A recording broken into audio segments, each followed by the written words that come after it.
Amigos y hermanos, reciban un fraternal abrazo a este tu programa Reflexiones de la Biblia, hoy con el tema Imposible de renovar. Bienvenidos.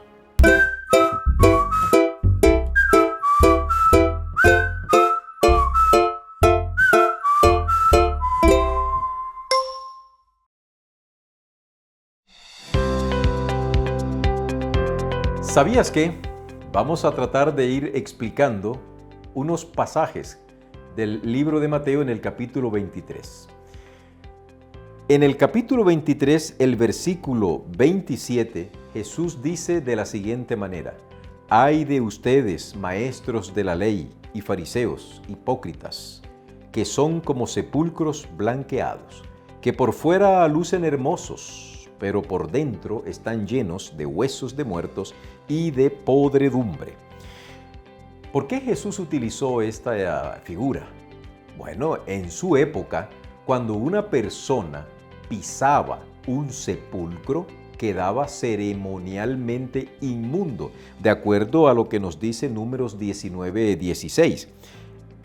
Entonces, para evitar esto, a los sepulcros se los pintaba de un blanco bastante puro, con el único propósito de que fuese visto, que fuese conspicuo, que ese sepulcro incluso de noche se pudiera ver.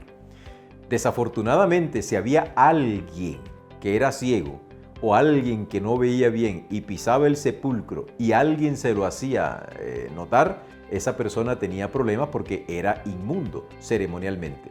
Así que ¿sabías que Jesús utilizó esto? Porque ciertamente en su época se pintaban los sepulcros de blanco para evitar que los pisaran y se convirtieran en inmundos ceremonialmente. Imposible de renovar. ¿A qué se refiere el apóstol Pablo con esto de que es imposible? Para Dios no hay nada imposible. Comencemos diciendo esto: para Dios no hay nada imposible. Sin embargo, hay algunas cosas que para la naturaleza de Dios es imposible hacer. Ustedes dirían, pero esto no es contradictorio. Se los voy a explicar. Es imposible que Dios mienta.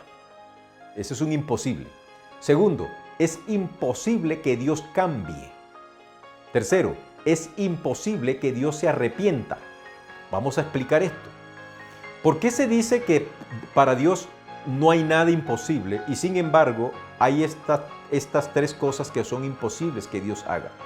Algunos han dicho que entonces, si Dios no puede mentir, entonces no es Dios porque no hace todo. Queridos, la naturaleza de Dios es tan perfecta, tan pura, tan alejada del mal, tan alejado de cualquier elemento pecaminoso que no puede, no le sale, no fluye, no está con él mentir, no está con él cambiar, no está con él arrepentirse, porque si Dios se arrepiente es porque se equivocó.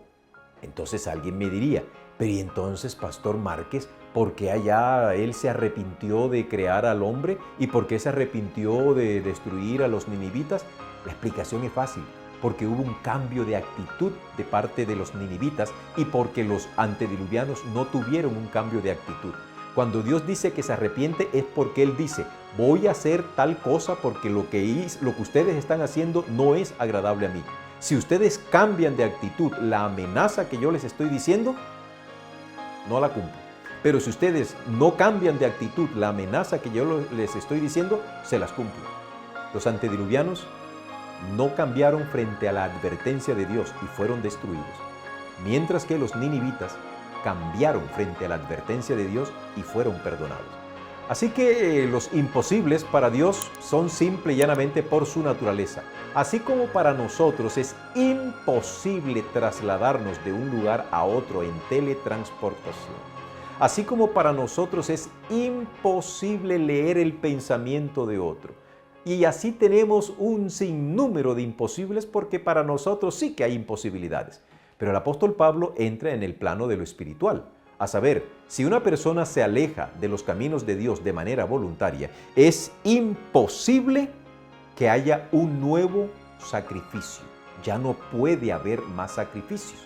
Cristo ya murió, como dijo el apóstol, mas venido el cumplimiento del tiempo, Dios envió a su Hijo en propiciación por nuestros pecados. Cristo murió una vez y para siempre.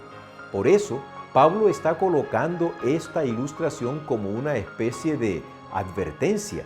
No hay forma de que alguien nos perdone nuestros pecados, porque ya el único que podía perdonar nuestros pecados ya murió por nosotros. Y si lo hemos aceptado y luego retornamos al mundo, ¿qué más puede hacer Dios por nosotros?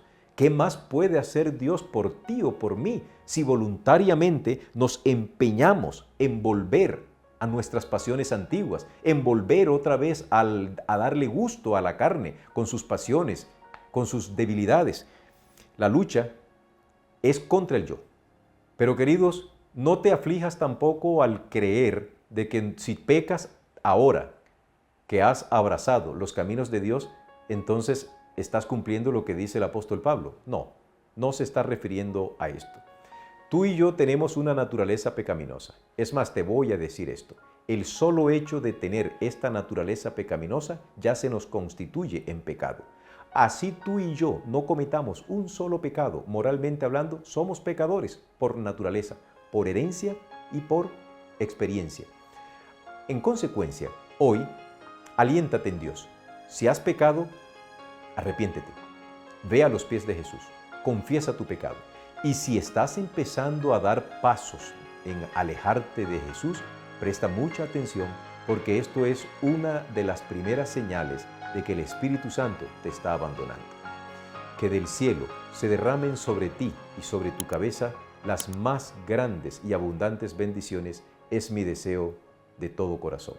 Bendiciones.